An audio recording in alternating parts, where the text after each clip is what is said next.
Ņujorkieši ar abrīnu seko līdzi tam, kā Ņujorkas Niksi pārliecinoši dodas uz NBA finālu. Un pateicoties kāda līdžetējas spontānam mirklim, viņiem tagad ir arī jauns sauklis. Paklausieties!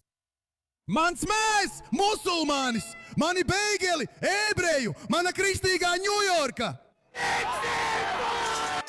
Līst un gāž kā no spaiņiem, viņa Dior, šī ir Ņujorka! Tas ir sauklis, kas vieno šo kultūru kausējamo katlu, kas vienmēr ir raksturojis Ņujorku. Un, lai gan viņi neuzvarēja 4 spēlēs, daudz brīnās, cik ebrejiski patiesībā ir Ņujorkas beigli. Šeit ir īsts pārskats par beigu vēsturi ebreju amerikāņu vidū no Jonatana Sarnas, Brandeisas Universitātes ebreju amerikāņu vēstures profesora.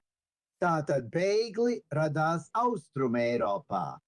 Un iemesls, kāpēc beigli bija apaji, kas tos atšķīra no maizes, bija tas, ka cilvēki, īpaši ebreji, mēdza izvilkt cauri tiem auklu un iet cauri ielām. Un, protams, tā kā tie bija apaļi, to bija viegli izdarīt, tos ir daudz vieglāk pārvadāt nekā maizi. Austrumeiropas ebreji atnesa šo uz Ameriku.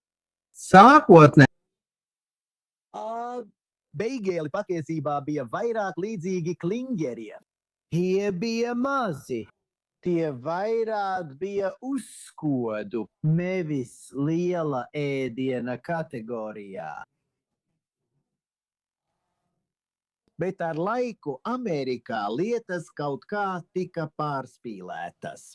Viss kļūst lielāks. Un arī beigli piedzīvoja šo attīstību. Tam droši vien ir kāds sakars ar tehnoloģijām. Un 20. gadsimtā, īpaši starpkaru gados, redzams, ka beigli vispirms kļūst populāri Ņujorkā un pēc tam arī citur. Tagad tie dažādās vietās ir atšķirīgi. Monreālas beigli tiek gatavoti nedaudz citādi nekā Ņujorkas beigli, tāpēc ņujorkieši ir ļoti lepni par saviem beigliem. Bija viena arotbiedrība, pārsvarā ebreju, nedaudz komunistiska, kas agrāk gatavoja šos beigli Ņujorkā. Un tāpat kā daudzi etniskie ēdieni, tas cilvēku prātos kļuva saistīts ar ebreju kopienu. Un, kad tam tika pievienots krēmsiers, tas arī ir 20.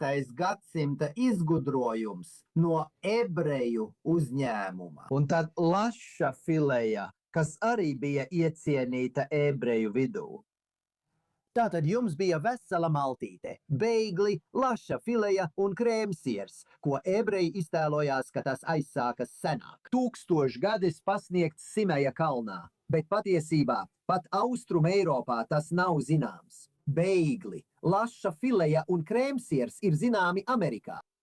Un tikai 1960. gados. Tad Lenderu ģimene izdomā, kā izplatīt beigli visā valstī, sasaldēt tos, automatizēt ražošanu un tā tālāk. Daudzi citi amerikāņi uzzina par beigliem. Bet līdz tam tie parasti bija sastopami tikai kopienās ar daudz ebrejiem, galvenokārt Ņujorkā. Tāpēc noteikti ir loģiski izmantot šo saukli.